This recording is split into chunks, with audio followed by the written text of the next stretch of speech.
Le plus terrible accident de notre histoire contemporaine aura exigé 23 mesures dites de rupture, obtenues de concertation longue et nocturne.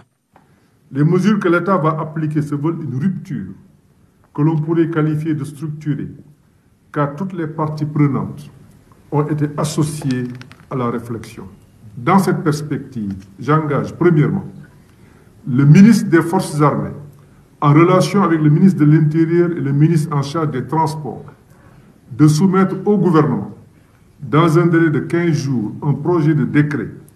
portant mise en place d'une structure autonome multisectorielle, dirigée par un officier supérieur, sous l'autorité du ministre des Transports et chargé de l'application rigoureuse des dispositions du Code de la route. Deuxièmement, le ministre de l'Intérieur et le ministre des Transports de prendre dans les 72 heures un arrêté interministériel portant interdiction de circuler pour les véhicules de transport public de voyageurs sur les routes interurbaines entre 23h et 5h du matin et rappelant les horaires de circulation des véhicules de transport et de marchandises dans Dakar. Le ministre en charge des Finances, le ministre en charge de l'économie, le ministre en charge des Transports et le ministre en charge du Commerce de soumettre au gouvernement dans les 15 jours un plan d'accélération de la mise en œuvre du programme de modernisation et de renouvellement du parc. Le Premier ministre avait déjà averti, pas de compromis ni de report dans les décisions que dicte l'hécatombe de Kaffrine. Le ministre en charge des Finances, le ministre en charge des Transports et le ministre en charge du Commerce de soumettre dans les 15 jours un projet de texte interdisant l'importation des pneus usagés ou pneus d'occasion. Le ministre en charge des transports terrestres de prendre une mesure rendant obligatoire le passage gratuit du contrôle technique à Dakar pour tous les véhicules de transport de personnes et de marchandises et suspendant pour une période de 3 mois les visites techniques des véhicules particuliers.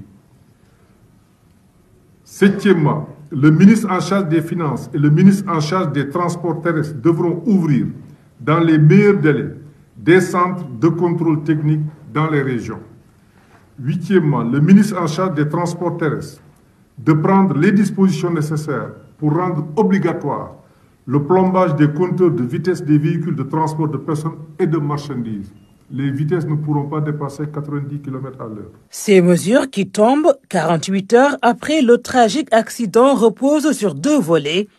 prévention et sanction. Le ministre en charge des Transports terrestres de prendre un arrêté dans les 72 heures interdisant toute transformation de véhicules destinés au transport de marchandises en véhicules de passagers. Dixièmement, le ministre en charge des Transports terrestres de prendre dans les 72 heures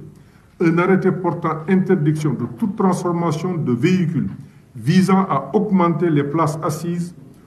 pour les passagers ou à créer des porte-bagages supplémentaires. Onzièmement, le ministre en charge des Transports terrestres de prendre dans les 72 heures un arrêté interdisant la pose et l'usage de porte-bagages et prescrivant le démantèlement de ceux qui sont déjà fixés sur les véhicules de transport de personnes. Douzièmement, le ministre en charge des Transports terrestres, en relation avec le ministère en charge du Commerce, de prendre un acte dans les 72 heures portant révision des conditions d'octroi de l'agrément de transport, de même que des spécifications techniques de véhicules destinés au transport des personnes et des marchandises. Beaucoup d'arrêtés interministériels seront pris dans les jours qui suivent pour renforcer les mesures de prévention et de sécurité. L'un des arrêtés portant notamment limitation de la durée d'exploitation des véhicules, 10 ans pour les véhicules de transport de personnes,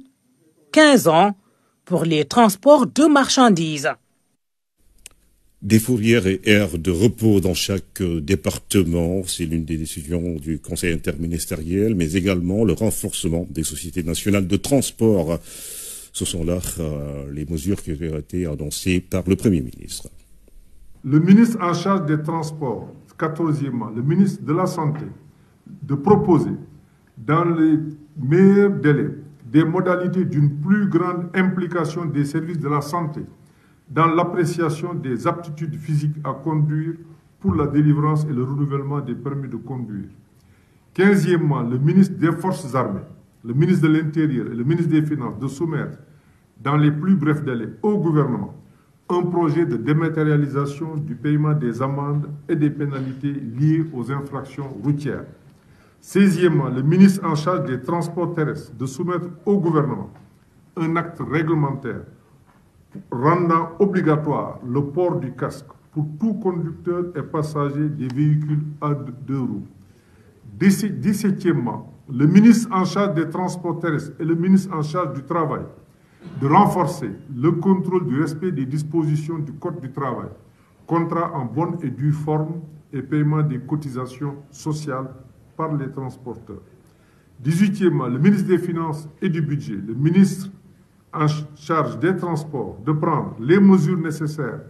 pour renforcer les capacités de l'Agence de la sécurité routière en vue d'accélérer son déploiement, notamment la création d'une école de formation et de perfectionnement au métier de conducteur des véhicules de transport public. 19e, le ministère des Finances et le ministre du Budget, ministère des Finances et du Budget, le ministère en charge de l'économie, le ministre en charge des transports, de soumettre au gouvernement, dans un délai de 15 jours, un plan de renforcement des sociétés nationales de transport public pour augmenter notamment leur capacité.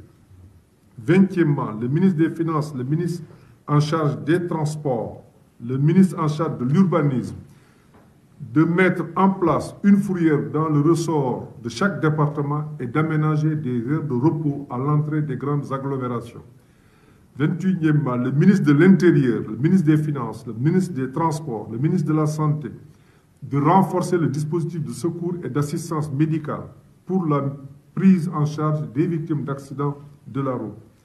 22e, le ministre des Forces armées, le ministre de l'Intérieur, le ministre des Finances, le ministre des Transports, de mener des concertations idoines avec les acteurs pour proposer un plan d'assainissement du secteur. Enfin, le Conseil supérieur de la sécurité et de l'éducation routière, qui est basé à la primature et sous l'autorité du secrétaire général, se chargera d'opérationnaliser et d'assurer le suivi des recommandations